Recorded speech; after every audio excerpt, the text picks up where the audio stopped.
आप देख रहे हैं न्यूज इंसाइडर 24/7। आइए नजर डालते हैं देश और दुनिया की 20 बड़ी खबरों पर। ईरान के सुप्रीम रहनुमा आयतुल्लाह खामेनी के मुशीर अली अकबर वेलाती की जानिब से यूएस को तनबीह देते हुए कहा गया कि अगर बेवकूफाना गलतियां दोबारा की गई तो ग्लोबल एनर्जी और तजारत को एक ही कदम से रोका जा सकता है। उन्होंने ये भी कहा कि रेजिस्टेंस फ्रंट बाब अल मंदीब को भी हॉर्मुज की तरह देख रहा है और अमेरिका को कुदरती ज्योग्राफी समझनी होगी। हिजबुल्लाह की जानिब से इस्राइली हमलों के जवाब में समंदर में एक इस्राइली फौजी जहाज को क्रूज मिसाइल से निशाना बनाने का दावा किया गया, ये कहकर कि जहाज लेबनान पर हमले की तैयारी में था। ग्रुप ने कहा कि यह हमला ऑपरेशन डेवर्ड स्ट्रॉ का हिस्सा रहा, जबकि गुज़िश्ता दिन 40 से ज्यादा ऑपरेशंस भी किए गए जो कि उनकी मुसलसल कुव्वत और एक्टिविटी को जाहिर करते हैं। ईरान के खत्म अल-अनबिया हेडक्वार्टर्स के तर्जुमान लेफ्टिनेंट कर्नल इब्राहिम जुल्फिकारी की जानिब से दावा किया गया कि ईरानियन फोर्सेस ने यूएस के रेस्क्यू मिशन को नाकाम बनाकर 2 C-130 प्लेन और 2 ब्लैक हॉक हेलीकॉप्टर्स तबाह कर दिए। उन्होंने कहा कि ईरान ने इस ऑपरेशन में बरतरी हासिल कर ली है, जबकि यूएस प्रेसिडेंट डोनाल्ड ट्रंप के पायलट रेस्क्यू के दावे को IRGC ने रद्द कर दिया। हंदाला ग्रुप की जानिब से मिनाब में बच्चों की हलाकत के जवाब में 27 इस्राएली कंपनियों की वेबसाइट हैक करने का ऐलान किया गया। ग्रुप ने कहा कि बच्चों की खामोश आवाज अब साइबर स्पेस में गूंज रही है और ये बदले का पैगाम है।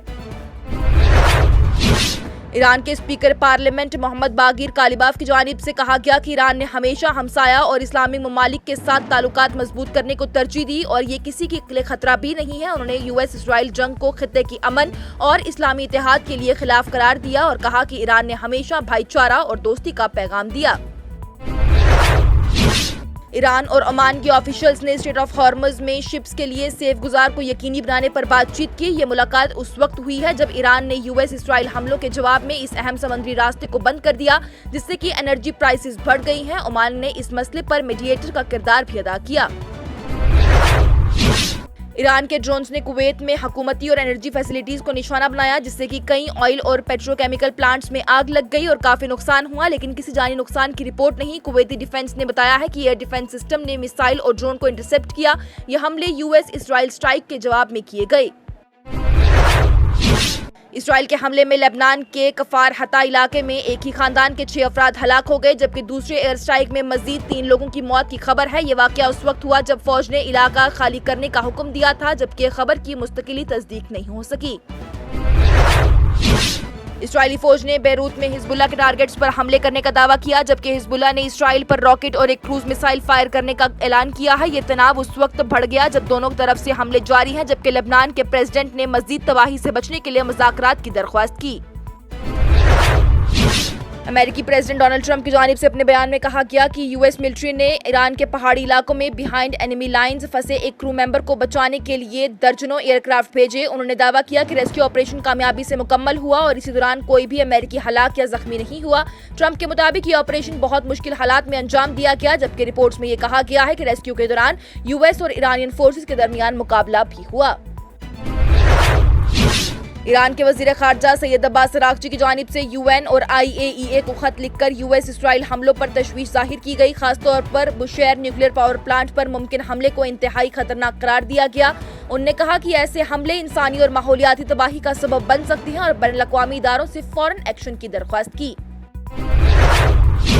पीपल्स डेमोक्रेटिक पार्टी ने बांडीपुरा के गुंडपुरा में एक बड़ा प्रोग्राम रखा, जिसमें कि सीनियर पार्टी रहनुमा और साबका वजीर नईम अख्तर ने नौजवानों और नए मेंबरान को पार्टी में शामिल होने पर खुशामद किया। जवानों की बढ़ती हुई शिरकत से पीपल्स डेमोक्रेटिक पार्टी के लिए नई रफ्तार और ग्रासरूट कनेक्शन का इजहार हुआ। जम्मू कश्मीर वक्फ बोर्ड के चेयरपर्सन डॉक्टर रक्षा अंद्राबी की जानिब से हाई कोर्ट के फैसले का खैर मकदम किया गया, जिसमें किश्तवाड़ के शाह फरीदुद्दीन रजी अल्लाह अन्हा और शाह असरारुद्दीन रजी अल्लाह अन्हा के ज़ियारात को भी वक्फ प्रॉपर्टी करार दिया गया। जस्टिस संजय धर के हुक्म दिया गया है कि विरासती मलकियत का दावा कानूनी तौर पर दुरुस्त नहीं, बल्कि इन जगहों को वक्फ बाय यूजर माना जाएगा। अंद्राबी की जानिब से कहा गया कि इस फैसले से झूठी कहानियां खत्म हुई और ये मुस्तकबिल में ऐसे तमाम केसेस के लिए मिसाल साबित होगा। श्रीनगर के कई इलाकों में पानी की सप्लाई 24 घंटे के लिए बंद रहेगी, जो कि पीर की सुबह 6 बजे से मंगल की सुबह 6 बजे तक जारी रहेगी, सिंध पावर कनाल की जरूरी मरम्मत की वजह से। वहीं पीएचई डिपार्टमेंट ने कहा है कि अलस्तंग और रंगील वाटर ट्रीटमेंट प्लांट को पानी की सप्लाई मुतासिर होगी, इसलिए लोगों को पहले से ही पानी स्टोर करने की हिदायत दी गई। मगरबी बंगाल की वज़ीर आला ममता बनर्जी की जानिब से इंतखाबी जलसे में वोटर से अपील की गई कि असेंबली इंतखाबात में वोट देकर इलेक्टोरल लिस्ट से नाम हटाने का बदला लें और बीजेपी और इलेक्शन कमीशन पर सख्त तनकीद की। उन्होंने टीएमसी वर्कर्स को होशियार रहने की हिदायत दी और कहा कि उनकी पार्टी अवाम के लिए तरक्की और फलाही स्कीम्स जारी रखेगी। असम के वज़ीर आला हिमंता बिस्वा शर्मा की जानिब से कांग्रेस के इल्जामात को रद्द करते हुए कहा गया कि उनकी बीवी के पासपोर्ट से मुतल्लिक दावे गलत हैं और डिजिटल मैनिपुलेशन है। उन्होंने पवन खेड़ा पर कानूनी कार्रवाई का भी ऐलान किया। कांग्रेस ने इल्जाम लगाया है कि उनकी बीवी के पास कई ममालिक के पासपोर्ट हैं और गैर मुल्की जायदाद भी है, जबकि शर्मा ने इन सभी को सियासी और झूठी मुहिम करार दिया। राज्यसभा में मेंबर पार्लियामेंट राघव चड्ढा की जानिब से आम आदमी पार्टी के इल्जामात का जवाब देते हुए वीडियो शेयर की गई और कहा गया कि पिक्चर अभी बाकी है, जिसमें उन्होंने पंजाब के मसाइल पर अपनी स्पीचेस दिखाई। उन्होंने कहा कि पंजाब उनके लिए सिर्फ सियासत नहीं बल्कि जिम्मेदारी है, जबकि पार्टी के साथ उनके ताल्लुकात में तनाव बढ़ता जा रहा है।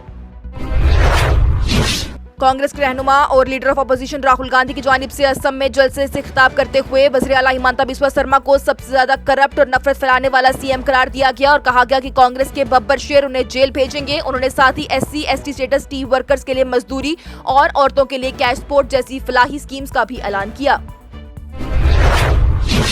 असम के वज़ीर आला हिमंता बिस्वा शर्मा की जानिब से ऑल इंडिया मजलिस इत्तेहादुल मुस्लिमीन के सरबराह असदुद्दीन ओवैसी पर इल्जामात लगाए हैं कि वो मियां कम्युनिटी को सियासी फायदे के लिए इस्तेमाल कर रही हैं, जबकि ओवैसी ने जवाब में कहा कि मुसलमानों को डराया नहीं जा सकता है। इसी दरमियान कांग्रेस पर भी इल्जामात लगाया कि उसने ओवैसी को इंतखाबात में लाकर वोट बैंक सियासत को असरअंदाज करने की कोशिश की है।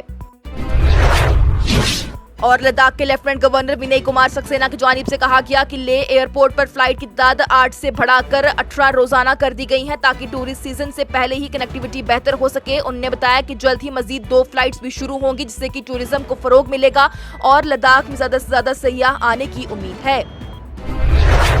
इसके साथ ही टॉप 20 हेडलाइंस का ये मरहला हुआ इख्तिताम पजीर। दीजिए इजाजत। लेटेस्ट अपडेट्स के लिए देखते रहिए न्यूज इनसाइडर 24/7।